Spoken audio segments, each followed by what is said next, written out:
Assalamualaikum warahmatullahi wabarakatuh. Kami dari kelompok 1 akan membahas tentang konsep dasar statistik inferensial. Statistik inferensial adalah cabang statistika yang menggunakan data sampel untuk membuat kesimpulan atau prediksi tentang populasi yang lebih besar. Statistik inferensial adalah cabang statistik yang bertujuan menarik kesimpulan atau membuat generalisasi tentang karakteristik populasi berdasarkan analisis data sampel. Tujuan utama statistik inferensial terbagi menjadi dua. Yang pertama, mengestimasi parameter populasi, misal rata-rata atau proporsi. Yang kedua, menguji hipotesis untuk mengambil keputusan. Contoh pengaplikasian statistik inferensial sebagai berikut. Menentukan efektivitas vaksin baru dari uji coba pada sampel pasien, atau mengestimasi rata-rata pendapatan nasional berdasarkan survei sampel rumah tangga. Poin berikutnya, kita akan membahas tentang populasi dan sampel. Populasi dan sampel terbagi menjadi dua. Yang pertama, seluruh kelompok, individu, objek, ataupun peristiwa yang memiliki karakteristik tertentu yang ingin diteliti. Ciri-cirinya sebagai berikut. Yang pertama, harus bersifat menyeluruh sehingga tidak ada yang terlewat. Yang kedua, berupa parameter populasi seperti rata-rata ataupun proporsi yang seringkali tidak diketahui karena sulit diukur. Yang kedua, bagian kecil yang diambil dari populasi untuk dianalisis haruslah mewakili populasi. Ciri-cirinya sebagai berikut. Yang pertama, harus bersifat parsial atau hanya sebagian. Yang kedua, statistik sampel seperti rata-rata sampel yang digunakan untuk mengestimasi parameter populasi. Selanjutnya yaitu parameter dan statistik. Parameter adalah nilai yang menggambarkan karakteristik populasi, seluruh kelompok atau subjek yang diteliti. Ciri khas dari parameter yaitu hanya bisa diketahui jika seluruh populasi itu diukur. Namun ini sangat jarang terjadi karena populasi biasanya sangat besar. Dan juga parameter dilambangkan dengan simbol-simbol khusus seperti rata-rata populasi, simpangan baku, dan proporsi populasi. Yang kedua yaitu statistik adalah nilai yang menggambarkan karakteristik sampel atau bagian kecil dari populasi yang dianalisis. Ciri khas dari statistik yaitu dihitung dari data sampel, digunakan untuk mengestimasi parameter populasi. Statistik dilambangkan dengan simbol berbeda dari parameter, misalkan X rata-rata sampel, S simpangan baku, dan P proporsi sampel. Selanjutnya yaitu probability sampling dan non-probability sampling. Yang pertama yaitu probability sampling, yaitu pemilihan sampel secara acak. Setiap anggota populasi punya peluang untuk terpilih. Contohnya seperti simple random sampling, stratified sampling, cluster sampling, dan systematic sampling. Selanjutnya yaitu ada non-probability sampling. Contohnya yaitu pemilihan sampel tidak acak namun sering dipakai jika populasi sulit diakses. Contoh seperti confidence sampling, purposive sampling, snowball sampling, dan quota sampling.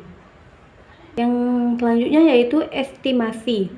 Yaitu estimasi titik, yaitu nilai tunggal untuk mengestimasi parameter. Contoh X atau rata-ratanya adalah 50 kg.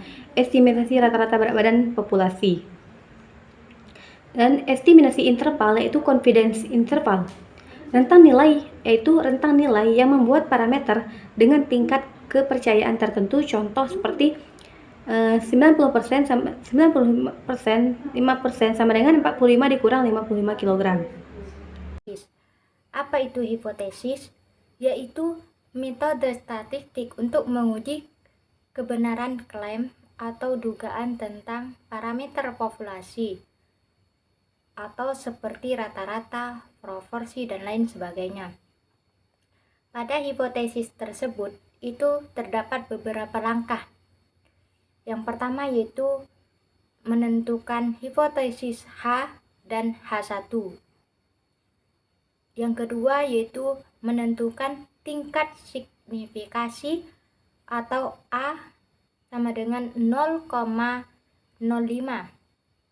Yang ketiga yaitu menghitung statistik uji atau dalam kurung yaitu Z atau T score.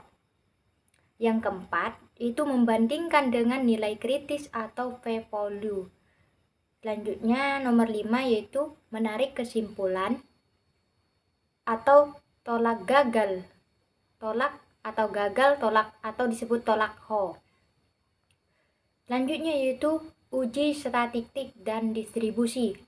Pada uji statistik itu terdapat beberapa jenis. Di antaranya yaitu pertama uji Z. Uji Z tersebut itu untuk data dengan sampel besar dan varian yang diketahui. Yang kedua yaitu uji T, yaitu untuk sampel kecil atau varian yang tidak diketahui. Yang ketiga yaitu C-score, yaitu uji independen atau goodness of fit. Yang keempat yaitu ANOVA, yaitu ANOVA itu membandingkan dengan rata-rata 3 kelompok. Selanjutnya yaitu distribusi probabilitas. Pertama itu distribusi normal dasar untuk uji Z. Yang kedua yaitu distribusi student, yaitu digunakan jika sampel itu kecil.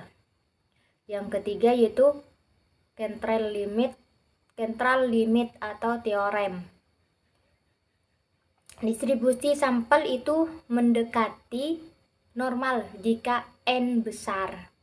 Selanjutnya itu kesalahan dan aplikasi. Pada kesalahan itu dapat dalam inferensi itu terdapat beberapa tipe. Ada tipe error yaitu menolak Ho padahal benar atau fase positif.